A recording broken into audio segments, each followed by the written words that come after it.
यदि आप भी चाहते हैं कि यदि इंग्लिश न्यूज़पेपर या फिर कोई मैगजीन या फिर इंग्लिश लिटरेचर का कोई प्रोज पोएट्री सप्लीमेंट्री कोई भी चीज जो इंग्लिश में लिखी हुई है उसका आसानी से हिंदी कर पाए, तो मैं आपको बता दूं कि उसके लिए तो कई सारे टॉपिक्स होते हैं जिसपे कमांड बनाना जरूरी होता है, जैसे कि वॉइस नरेशन, टेंस वगैरह। लेकिन उसमें से एक सबसे बड़ा रोल जो अदा करता है उसका नाम सेंटेंस भी है। यदि आप सेंटेंस के सभी काइंड्स को नहीं पहचान पाते हैं, उसे नहीं पढ़े हैं, तो आपको हिंदी निकालने में प्रॉब्लम आ सकती है। जैसे इसके लिए एक छोटा सा टेलर के रूप में मैंने यहाँ दो चार सेंटेंस लिखा है, देखिए आप समझ जाएंगे। जैसे मैंने कहा कि what a girl she is, तो देखिए यहाँ पर इस वाट का हिंदी है कैसा। इसका मतलब हुआ कि कैसी लड़की है वो, कैसी लड़की है वो। तो ये वाट कैसे देख कैसा, ये कैसे पता चलेगा, क्योंकि आप तो बचपन से वाट का मतलब क्या याद किए हैं। तो ये सेंटेंस का टाइप यदि आपको पता होता तो ये गलती आप नहीं करते। हो सकता है ये बात आप जानते हो, जो नहीं जानते हैं उनके लिए कह रहा हूं। जैसे क्योंकि एक्सक्लेमेटरी सेंटेंस है और एक्सक्लेमेटरी सेंटेंस जो होता है व्हाट या हाउ से स्टार्ट होते हैं, वहां पे व्हाट का हिंदी कितना, कितने, कितने या फिर कैसा, कैसी, कैसे हो सकता है। तो यह एक्सक्लेमेटरी सेंटेंस है। तो शायद एक फ्रेशर बच्चा इस चीज को गलती करेगा क्योंकि बचपन से वो क्या पढ़ा है, व्हाट माने क्या। उसी तरह से दूसरा सेंटेंस को देखिए, यहाँ पे कह रहा है कि व्हाट डू यू टीच, तुम क्या पढ़ाते हो। तो यहाँ पे हिंदी वर्ड का क्या आ गया, लेकिन यही क्या यहाँ पर नहीं आया, यहाँ पे कैसा हो गया, समझ रहे हैं ना। तो ये कैसे हुआ, क्योंकि एक्सक्लेमेटरी सेंटेंस में जब व्हाट या हाउ का प्रयोग किया जाता है तो वहां पर व्हाट की हिंदी क्या नहीं होती है।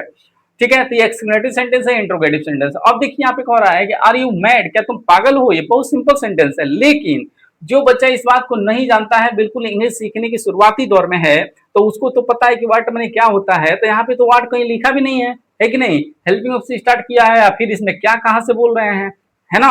और जो पढ़े हैं वो बच्चे जानते हैं, तो ये भी सेंटेंस के टाइप पढ़ने से ही क्लियर होगा। आगे देखिए कह रहा है कि मे यू डाई, कह रहा है कि क्या तुम सॉरी भगवान करे वो तुम मर जाओ। तो यहाँ पे देखिए इस मे की कोई हिंदी नहीं है, ये मीनिंगलेस है, जबकि मे का हिंदी होता है सकता है। जरा इस सेंटेंस को देखिए, मे आई गो आउट, इसका मतलब होता है क्या मैं बाहर जा सकता हूँ। तो यहाँ पर मे का हिंदी निकला सकता है, और वहां के क्या से भी स्टार्ट हुआ, और यहाँ पे ऐसा नहीं है। तो ये टेलर मैंने इसलिए आपको दिया है ताकि ये समझ पाए आप कि सेंटेंस पढ़ना कितना इंपॉर्टेंट है। सेंटेंस के जितने भी फीचर्स हैं, जितने टाइप्स हैं, जो पहचान है, सब सेंटेंस पे, सभी प्रकार के सेंटेंस पे आपका कमांड होना बहुत जरूरी है। Hello friends, SK TP study zone में आपका स्वागत है। तो चलिए इस वीडियो को शुरू करते हैं, और इस वीडियो में हम असर्टिव सेंटेंस और इंट्रोगेटिव सेंटेंस को डिटेल में देखने वाले हैं, है ना। जैसे देखिए यहाँ पे सबसे पहला सेंटेंस असर्टिव सेंटेंस, जिसे हम लोग साधारण वाक्य कहते हैं। यहाँ पे लिखा हुआ है कि a sentence which has positive और negative sense is called assertive sentence. मेरी भाषा में समझिए कि कह रहा है कि कोई भी ऐसा वाक्य जो किसी बात को स्वीकारने या नकारने का बोध कराता हो, उसे हम लोग क्या बोलते हैं, उसे हम लोग असर्टिव सेंटेंस बोलते हैं। यहाँ पे देखिए जैसे कह रहा है कि राम गोज टू पटना, है कि नहीं। इसमें एक छोटी सी पॉजिटिव जानकारी दी गई है कि राम पटना जाता है, तो ये क्या हो गया आपका असर्टिव। अब यहाँ पे कह रहा है कि Ram does not go to Patna, Ram Patna नहीं जाता है, तो इसमें बात को नकारा गया है, मतलब निगेटिव सेंस है, तो इसलिए हम इसको क्या बोलेंगे, असर्टिव। तो अब यहाँ से एक बात आप समझ सकते हैं कि यदि असर्टिव सेंटेंस जो पॉजिटिव को दिखाता है उसे भी कहते हैं, जो निगेटिव को दिखाता है उसे भी कहते हैं, तो इसका मतलब है कि असर्टिव सेंटेंस दो तरह के होते हैं।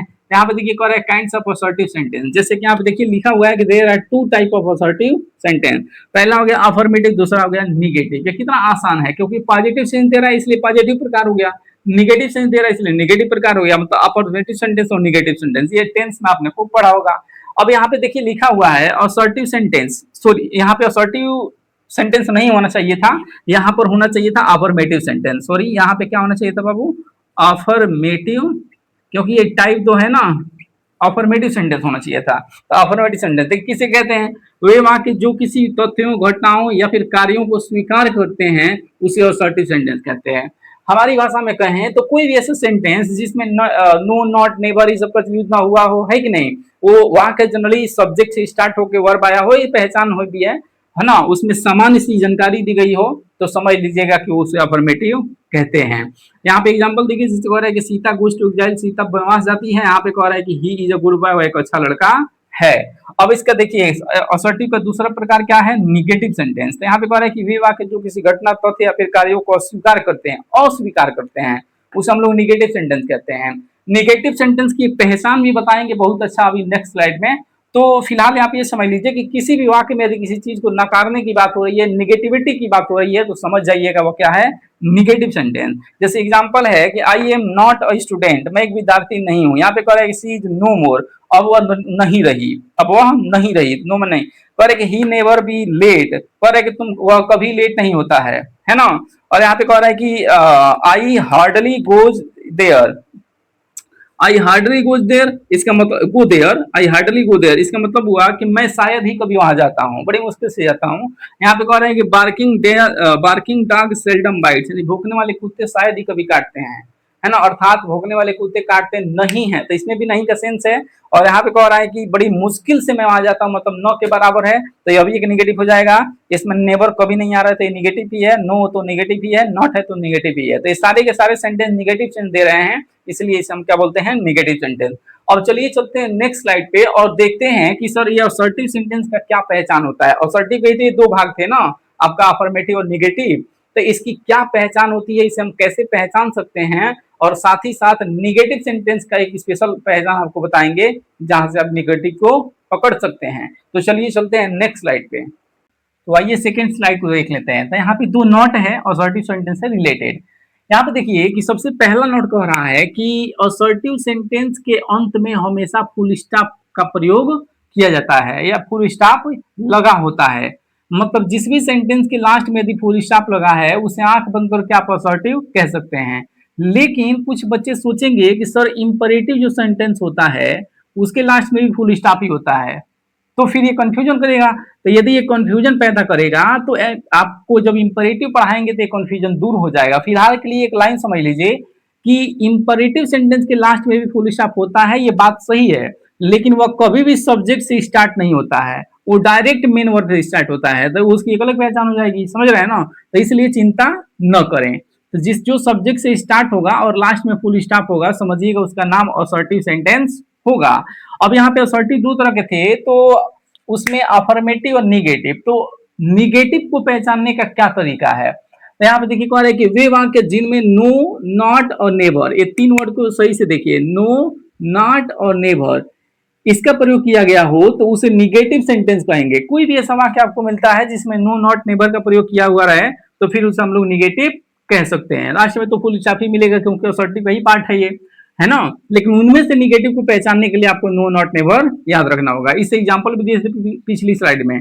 यहाँ पे देखिए एक लाइन और कह रहा है कि वे वाक्य जिनसे, जिनमें, वे वाक्य जिसमें, जिसमें हार्डली या फिर सेल्डम, ईटीसी, इस तरह के वर्ड का भी यदि प्रयोग हुआ हो, इस तरह के शब्दों का प्रयोग यदि हुआ है तो समझ लीजिए वो अभी सामान्यतः निगेटिव की तरफ इशारा करते हैं, क्योंकि इसका जो अर्थ होता है ना वो कहीं ना कहीं निगेटिव सेंस में लेके जाता है। जैसे सेल्डम का बड़ा मतलब होता है बड़ी मुश्किल से, बड़ी मुश्किल से मतलब नहीं के बराबर, सेल्डम का मतलब होता है कभी कभार, सॉरी शायद मैंने गलत बोला क्या, हार्डली का मतलब बड़ी मुश्किल से, तो बड़ी मुश्किल से कहने का मतलब है कि वो निगेटिव का सेंस है, कहीं ना कहीं नहीं के बराबर। और सेल्डम का मतलब होता है कभी कभार, है ना, 90% नहीं, समझ रहे हैं, इस तरीके से। तो इसलिए हार्डली और सेल्डम भी आता है तो वह भी निगेटिव की पहचान हो सकती है।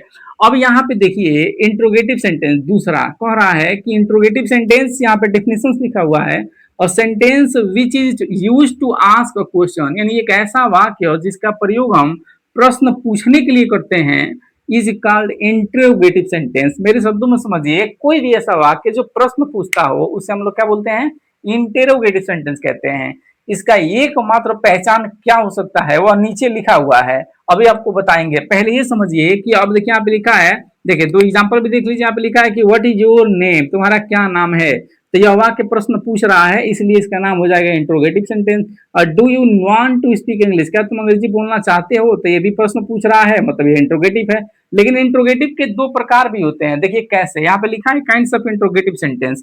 यहाँ कह रहा है कि there are two types of interrogative sentence, यानी इंट्रोगेटिव सेंटेंस के टू टाइप्स होते हैं। तो पहला को कहते हैं yes no answer type question, और दूसरे को कहते हैं WH फैमिली टाइप क्वेश्चन। अब आप कहेंगे कि sir yes no answer type question की परिभाषा क्या है और WH फैमिली टाइप की परिभाषा क्या है, आपने नहीं लिखा है। बाबू ये इतना आसान है कि हमने लिखा नहीं है लेकिन ओरली बता दे रहे हैं, आप चाहे तो अपने नोटबुक में नोट कर लीजिएगा।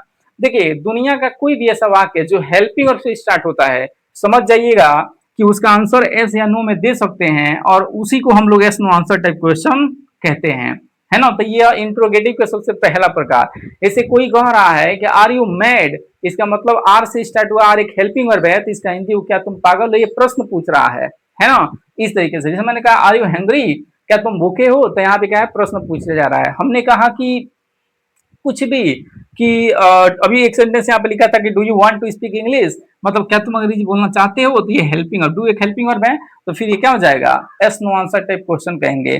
तो आप ऐसे लिख लीजिएगा कि कोई भी ऐसा वाक्य जो डब्ल्यू एच फैमिली से स्टार्ट होता है उसे हम लोग yes no answer type question कहते हैं, और उसका जवाब हाँ या ना में दिया जा सकता है। जो भी प्रश्न क्या से पूछा जाएगा आप वहां पे हाँ या ना कह सकते हैं, इसीलिए इसको कहते हैं yes no answer type question. जैसे मैंने कहा क्या तुम खाना खाते हो, तो कह सकते हो हाँ, क्या तुम सेब खाते हो, हाँ या ना, क्या तुम वहां गए थे, हाँ या ना, क्या सीता पागल है, तो हाँ या ना, कुछ कह सकते हैं आप। तो इसीलिए यही कारण है कि इसे yes no answer type question कहा गया। और एक होता है दूसरा प्रकार W H family type question. इसका मतलब यह होता है कि जब कोई भी इंट्रोगेटिव सेंटेंस जो होता है वो यदि डब्ल्यू एच फैमिली, अब डब्ल्यू एच फैमिली का भी कुछ प्रॉब्लम बच्चों का होगा कि ये क्या होता है, तो बाबू ये जो what, why, when, how many, how much, where वगैरह ये सब यूज करते हो, ये टोटल 12 होते हैं, इन्हीं को हम लोग डब्ल्यू एच फैमिली कहते हैं। और जब उसका वाक्य, उसका प्रयोग किसी वाक्य में करते हैं तो वो भी प्रश्न ही पूछते हैं।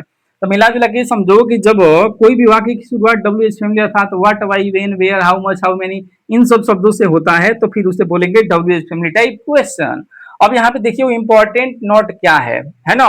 W H family type question का एग्जांपल यहाँ भी देख सकते हैं आप, देखिए लिखा है व्हाट इज योर नेम, तो ये डब्ल्यू एच फैमिली से स्टार्ट है तो इसलिए इसे बोलेंगे W H family type question. और ये हेल्पिंग ऑफ से स्टार्ट है तो इसे बोलेंगे yes no answer type question, क्योंकि इसको हम हाँ या ना में कह सकते हैं, है ना। अब यहाँ पे देखिए एक नोट क्या लिखा हुआ है, लिख रहा है कि इंट्रोगेटिव सेंटेंस की सबसे बड़ी पहचान यह होती है कि उसके अंत में क्या होता है, देखिए क्वेश्चन मार्क का प्रयोग जरूर हुआ रहता है।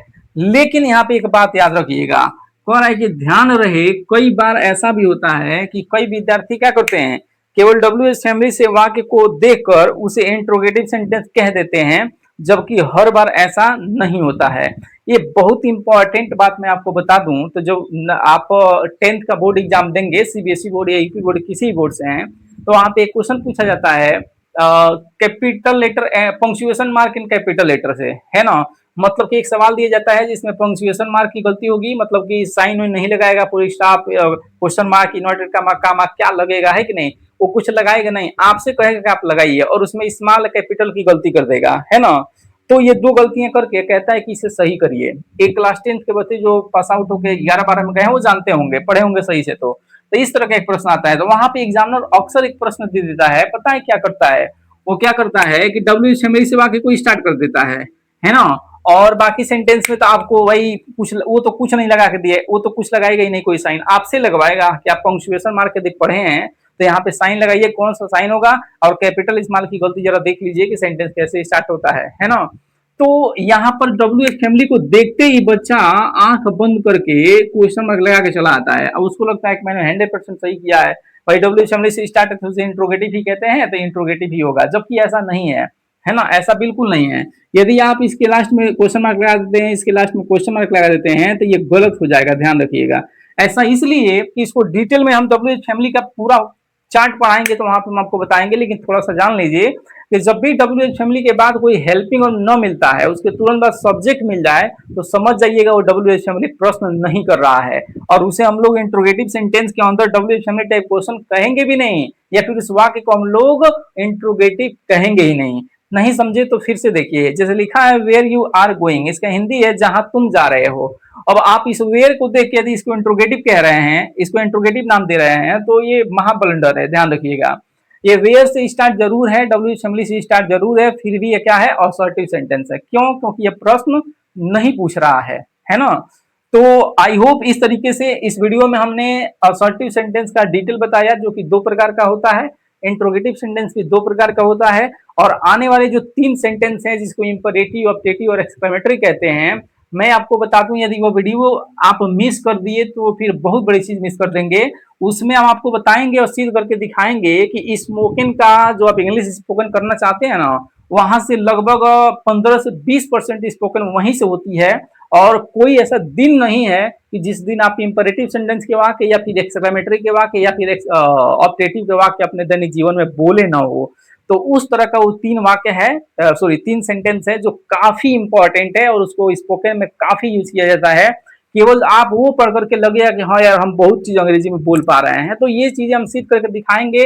तो अगला वीडियो इंपरेटिव पे आएगा, तो इसलिए आप हमारे साथ जुड़े रहें। और हमारी वीडियो यदि आपको हेल्पफुल लगता है तो आप हमारे चैनल SK स्टडी जोन को सब्सक्राइब कर सकते हैं।